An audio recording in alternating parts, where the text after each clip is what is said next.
막상 성경을 읽어보면 섬뜩한 이야기도 나오고, 또 오늘 시편은 제가 읽기 다 민망해서 다 읽지 않았는데 그 중에서 제일 은혜로운 구절만 딱 읽었습니다. 그런데 다른 구절들은 별로 은혜가 감정적으로 잘 되지 않는 그런 당혹스러운 그런 내용이에요.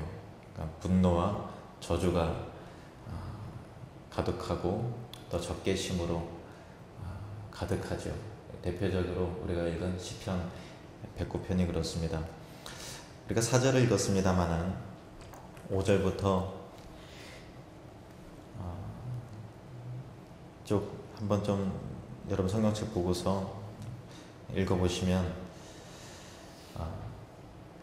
그들이 악으로 나의 손을 갚으며 미워함으로 나의 사랑을 갚았사오니, 6절, 악인이 그를 다스리게 하시며 사탄이 그의 오른쪽에 서게 하소서.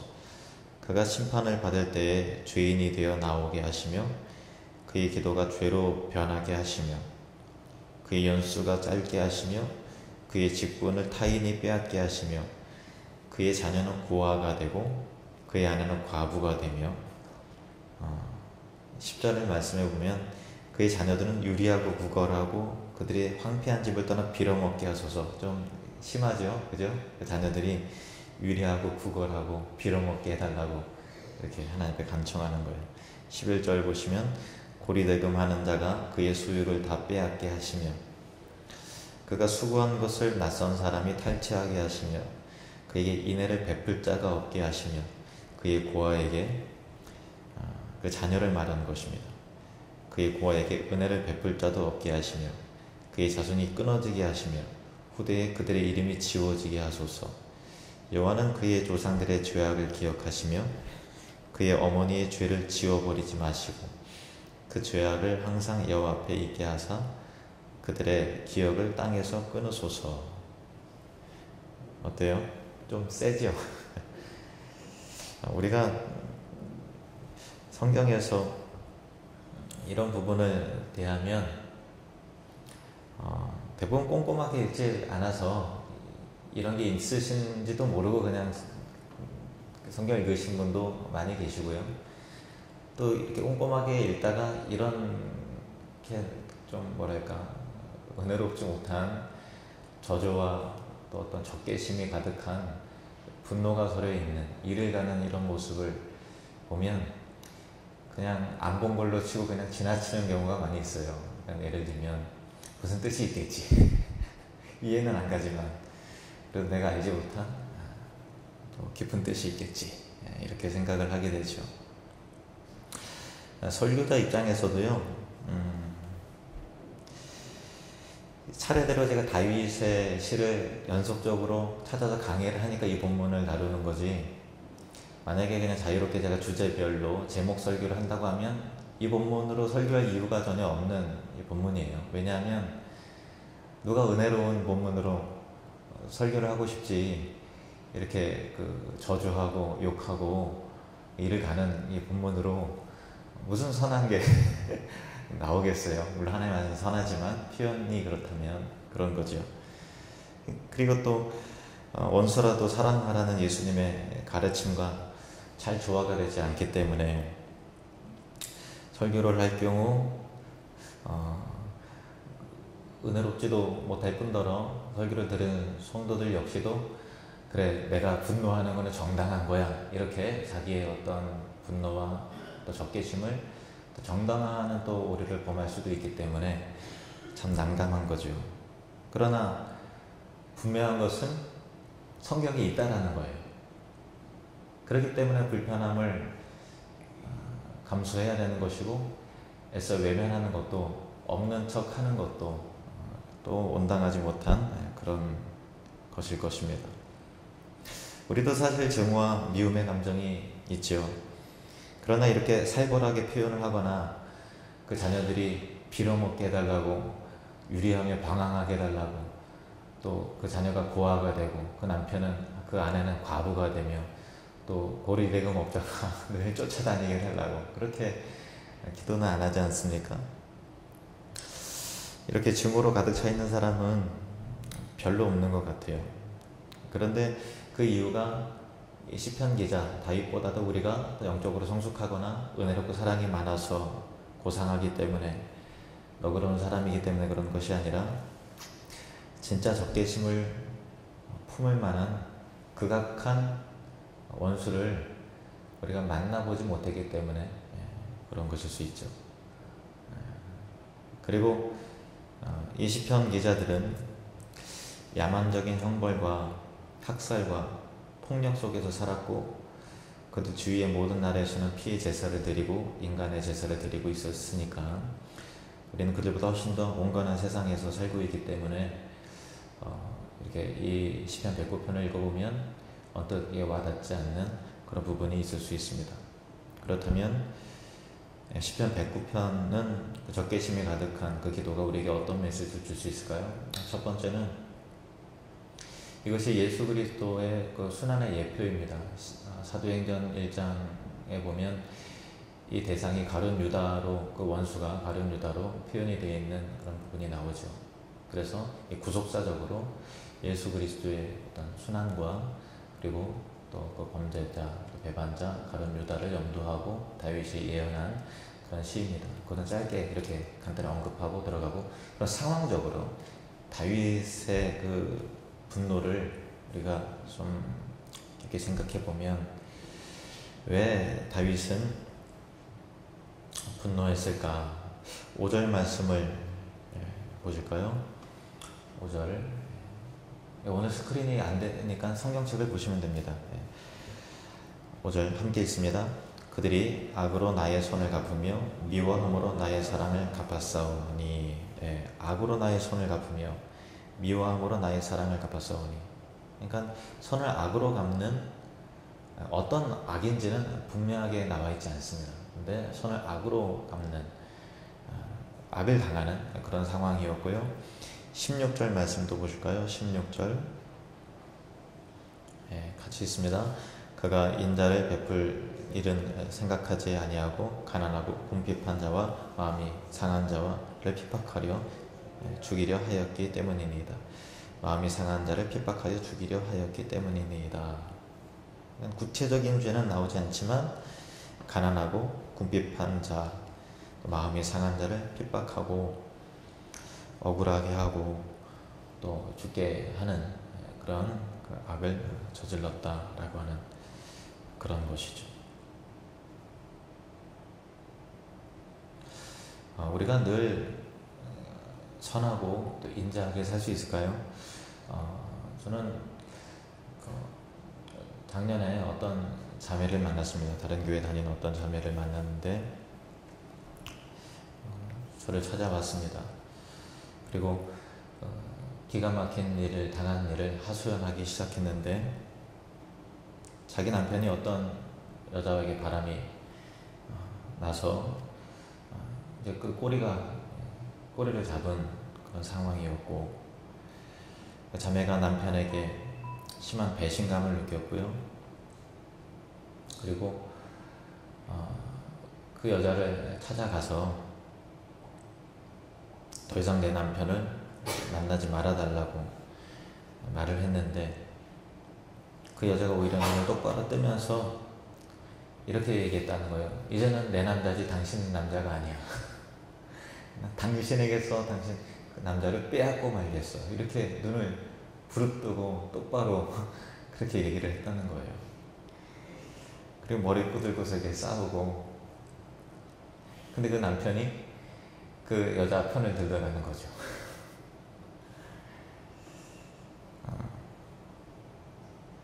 그래서 저를 찾아와서 울고 있는 자매를 위해서 제가 뭐라고 할 얘기가 없더라고요. 제가 울고 있는 자매를 향해서 어떤 기도를 할 수 있었을까요?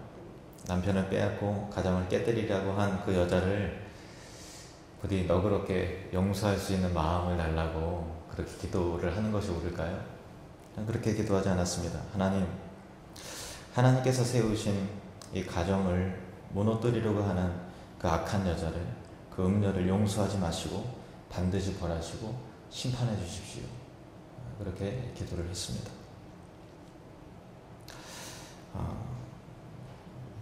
지난 4월에 우리가 300명의 목숨을 앗아간 세월호 사건이 있었잖아요. 온 국민이 슬퍼하고 또 분개하고 또 분노했습니다. 그것이 나라에 대한 것이든 선장과 선안에 대한 것이든 무능력한 우리 자신의 모습이든 간에 어쨌든 슬픔과 분노가 극단적으로 올라오는, 그래서 정말 우리 감정과 마음을 어떻게 해야 될지 모르는 그런 상황에 처했죠. 그 분노라고 하는 감정은 무엇이었을까요? 그저 성내기 좋아하는 타락한 본성에서 출발한 감정이었을까요? 오히려 정의에 대한 감정이 아니었을까 싶습니다. 타인의 아픔과 억울함에 대하여 무관심하여 그냥 너그럽게 호인마냥 뭐 그럴 수도 있지 이렇게 생각하면서 무덤덤한 것보다는 차라리 불의에 대하여 분노하고 분개하고 욕을 하는 것이 정의로운 일이며 그것이 차라리 진리에 더 근접한 일이라는 것이죠. 그것이 완전한 진리라는 의미는 아닙니다. 완전한 진리는 아니에요. 완전한 진리는 사랑이며 용서입니다. 그러나 죄에 대하여, 불의한 일에 대하여 분노의 감정을 느끼지 못하는 것은 성화된, 어떤 성숙된 고급한 인격이 아니라 불의와 불법들 앞에서 오랜 침묵은 가장 비겁하고 비굴하고 무언의 동조가 되는 것이죠. 신학자 하워드 스나이더가 이런 말을 했습니다. 정의 없이 참된 사랑은 없다. 사랑 없이 참된 정의는 없다. 만약 우리가 사랑한다면 우리는 정의롭게 행한다. 그리고 정의롭게 행할 때 우리는 우리의 사랑의 본 모습을 확실히 보인다. 정의는 실천적 사랑이다. 우리가 사랑이 있다면 반드시 따라오는 감정이 정의의 감정이 오게 되는 것이죠. 어떤 사람이 억압을 당하고 고통을 겪을 때 아무렇지도 않다면 사랑이 없는 것이죠. 타인의 아픔을 동조하고 같이 분개할 수 있는 마음이 있는 것이 오히려 사랑인 것이죠. 그런데 우리가 한 가지 기억해야 될 것은 이것입니다. 우리의 분노의 감정도 얼마든지 왜곡될 수 있다라는 것도 기억하셔야 됩니다. 우리가 본성이 교만하고 죄인인지라 우리가 정의로와 이것이 분개한 것이 온당해라고 하지만 그것이 지극히 주관적일 수가 있고 또 그것이 자기 이익을 위한 것일 수 있고 자기 죄성에 기한 것일 수도 있다라는 것을 또한 기억하셔서 균형을 잘 잡으셔야 되는 것이죠. 또 한 가지 기억해야 되는 것은 우리가 실제 경험하는 일들, 우리가 살면서 경험하는 일들은 어떤 그 세월호 사건이라든가 뭐 그런 특별한 극단적인 일, 아니면은 또 자기 자녀가 또 납치가 돼서 또 험한 꼴을 겪는 뭐 그런 일, 그런 어떤 일상적이지 않은 일을 제외하고 일반적인 일들 가운데서 생겨나게 되는 그런 분노와 또 분개는 정의의 편에 선 분노가 아니라 내가 죄인이기 때문에 성화되지 못했기 때문에 생겨나는 분노가 거의 대부분이라는 것도 여러분 꼭 기억을 하셔야 됩니다. 그래서 시편 109편 이것을 일반화시켜서 우리 모두에게 어떤 상황에서 적용시킬 수 없다라고 하는 그런 것이죠. 분노를 품고 살아가는 것은 지혜롭지 못한 일이죠. 자기의 어떤 분노가 정의로운 일이 아닐 수도 있고 또 어떤 차륵한 죄인이기 때문에 그런 것이죠. 우리가 분노를 대할 때 분노를 키우는 사람이 있고 분노를 비우는 사람이 있습니다. 따라볼까요? 분노를 키우는 사람, 분노를 비우는 사람. 분노는 누구에게나 일어날 수 있는 감정이죠. 분노를 키워가는 사람이 있고 분노를 비워가는 사람이 있습니다. 우리가 알아야 될 것은 시편 이 109편은 분노를 비워가는 다윗의 방식이었던 걸 기억해야 되는 것입니다. 하나님 앞에 이렇게 탄원하고 이 사람을 이렇게 심판하소서라고 하는 것은 이 심판의 몫이 나의 일이 아니라 하나님의 일입니다라고 동시에 말하고 있다는 것을 기억을 해야 되는 것입니다. 그 사람에 대해서 악한 마음으로 적개심을 품고서 욕을 하고 하나님 앞에서 쏟아놓는 것이 그 사람 앞에 가서 쏟아놓는 것이 아니라 하나님 앞에서 하고 있다는 것을 우리는 또한 기억해야 되는 것입니다. 그래서 다윗은 시편 109편 4절 말씀 109편 4절 말씀 기억 함께 읽겠습니다. 시작. 나는 사랑하나 그들은 도리어 나를 대적하니 나는 기도할 뿐이라. 같이 한번 했습니다. 나는 기도할 뿐이라. 다시 한번요. 나는 기도할 뿐이라. 한 번 더요. 나는 기도할 뿐이라. 다윗은 직접 복수하지 않았다라는 거예요. 사울은 복수하는 삶을 살았습니다. 다윗은 복수하지 않았습니다. 사울은 적개심이 일어나고 증오가 일어나고 또 악감정이 일어날 때 그것을 생각하고 묵상하고 창을 던짐으로 직접 원수 갚는 일을 적극적으로 가담함으로 분노를 키워가는 사람이었고, 다윗은 동일한 감정이 있었으나 하나님 앞에서 나는 오직 기도할 뿐이라 람을 통해서 하나님 앞에 그 적개심을 쏟아넣음을 통해서 분노를 비워가는 사람이었습니다. 이것이 인생의 차이입니다. 여러분, 인생 가운데 적개심이 일어나고 분노가 일어날 때가 있죠. 그리고 이 분노는 정당해 보이기까지도 합니다. 왜냐하면 그 사람이 해도 너무하는 일이 생겨나게 되고 또 자기는 정말 억울한 일이 되는 거고, 이것은 정말 공의로운 일이 아니기 때문에 적개심과 분노는 하나님께서 옳은 일처럼 될 수 있어요. 그러나 그것이 기도함으로 말미암아 그것이 다듬어져야 되는 분노이지, 내 안에서 그것을 키워가는 분노는, 키워도 되는 분노는 어떤 것도 허락되지 않는다는 사실을 기억하시길 바랍니다. 로마서 12장 19절 말씀 보십시오. 로마서 12장 19절 시작. 내 사랑하는 자들아, 너희가 친히 원수를 갚지 말고 하나님의 진노하심에 맡기라. 기록되었으되 원수 갚는 것이 내게 있으니 내가 갚으리라고 주께서 말씀하시니라. 너희가 친히 원수를 갚지 말고 하나님의 진노하심에 맡기라라는 것. 맡기라는 것이 무엇인가 하면 기도하라는 것입니다. 하나님, 내가 이런 일을 겪었습니다. 그 사람 정말 악한 자입니다. 하나님께서 반드시 심판하셔야 됩니다. 가정을 허무는 자입니다. 하나님의 이름을 욕되게 하는 자입니다. 하나님, 진노하십시오. 분노하십시오. 반드시 벌하십시오 라고 하나님 앞에서 쏟아놔야지 내가 하나님의 역할을 대신하는 자리에 오르지 말라라고 하는 것이죠. 야고보서 1장 20절 말씀 보실까요? 야고보서 1장 20절 시작. 사람이 성내는 것이 하나님의 의를 이루지 못함이라. 아멘. 하나님의 의를 이루기 위해서는 우리가 의로운 자가 되어서 의로움을 드러내고 어떻게 표현해야 된다고 생각하지 않습니까? 그러나 사람이 성내는 것이 하나님의 의를 이루지 못한다. 우리 생각에는 될 것 같은데, 고쳐질 것 같은데, 성냄을 통해서 뭔가 변화가 일어날 것 같은데 오히려 더 큰 마찰만 일어나게 되는 것이, 더 큰 갈등에 빠져가는 것이 우리 삶의 현실입니다. 야고보서 3장 18절 말씀 보십시오. 야고보서 3장 18절 말씀 같이 있습니다. 시작. 화평하게 하는 자들은 화평으로 심어 의의 열매를 거두니라. 우리는 정의로운 세상을 원합니다. 그래서 의의 열매를 거두기 위해서 의의 씨를 심어야 한다고 생각을 합니다. 그러나 성경은 화평케 하는 자들은 화평으로 심어 의의 열매를 거둔다. 그렇게 말하고 있는 거예요. 물론 의를 심어야 할 때가 있겠죠.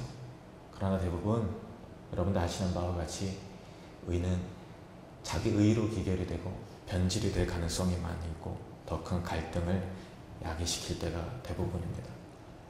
성경은 화평케 하는 자들은 화평을 심어 의의 열매를 거둔다고 말하고 있는 것이죠. 그럼에도 불구하고 시편 109편을 아무리 좋은 쪽으로 생각을 한다 하더라도 야, 그래도 이렇게 하나님 앞에서 이렇게 적개심을 노골적으로 표현해도 될까? 라고 하는 생각이 듭니다. 그 자녀까지, 그 자손까지 이렇게 저주를 해도 과연 괜찮은 것일까? 라는 생각도 듭니다. 영국의 작가 C.S. 루이스가 무신론자였을 때 성경이 궁금해져서 성경을 읽다가 시편 109편을 읽다가 이 야만스럽고 또 고상하지 못한 그런 내용이 성경에 담겨 있다는 자체가 별로 혐오스러워 성경을 덮어서 구석에다가 밀어놨다 그래요. 왜냐하면 너무 저급한 저질 책처럼 보였기 때문이죠. 그런데 갑자기 이런 생각이 들었다고 합니다. 하나님 앞에서 이렇게 노골적이고 솔직하게 자기의 감정을 가감하지 않고 분노의 감정을 쏟는 기도를 하나님 앞에서 할 수 있다면 하나님은 틀림없이 인격적이고 자비하신 하나님이다 라고 하는 사실을 깨닫고 하나님을 믿기 시작했다고 합니다. 우리는 정의로운 사람이 되어야 합니다. 그리고 진리의 편에 서서 불의한 일에 대해서 분노할 줄 알아야 됩니다. 하나님을 사랑한다는 것은 죄에 대한 분노가 있다라는 것이죠. 죄를 용인해서는 안 됩니다. 타인의 아픔과 고통에 대하여 무관심하여서 평안하다 평안하다 안전하다 안전하다 하는 것보다 죄를 미워하고 불의에 대하여 분노하고 항거하는 것이 더 진리에 가까울 때가 있습니다. 분노하며 행동하는 것이 모른 척하고 침묵하는 것보다 더 큰 사랑일 때가 있다라는 것입니다.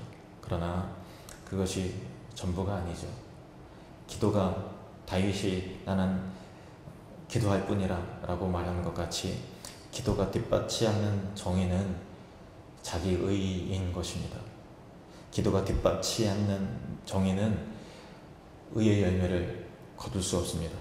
자기의 자만과 자기의 의로움을 드러내는 또 다른 악으로 끝나는 것이 대부분인 것이죠. 우리가 읽은 본문을 시편 109편 4절 말씀을 다시 한번 읽겠습니다. 시편 109편 4절 말씀 같이 읽겠습니다. 시작. 나는 사랑하나 그들은 도리어 나를 대적하니 나는 기도할 뿐이라. 아멘. 이것이 바로 저와 여러분의 모습이 되길 원합니다. 나는 기도할 뿐이라. 적개심이 일어나고 분노가 일어날 때 기도하는 사람이 되십시오. 이것이 신자의 마땅한 태도이고 그것이 전부입니다. 여러분의 감정을 여러분 스스로가 어떻게 하지 못할 때 여러분이 할 수 있는 것은 기도라는 것입니다. 기도함으로 우리는 정의로운 사람이 되어야 하고 기도함으로 사랑의 사람이 되어야 되고 기도함으로 분노를 키워가는 사람이 아니라 기도함으로 분노를 비우는 사람이 되어야 되는 것이죠.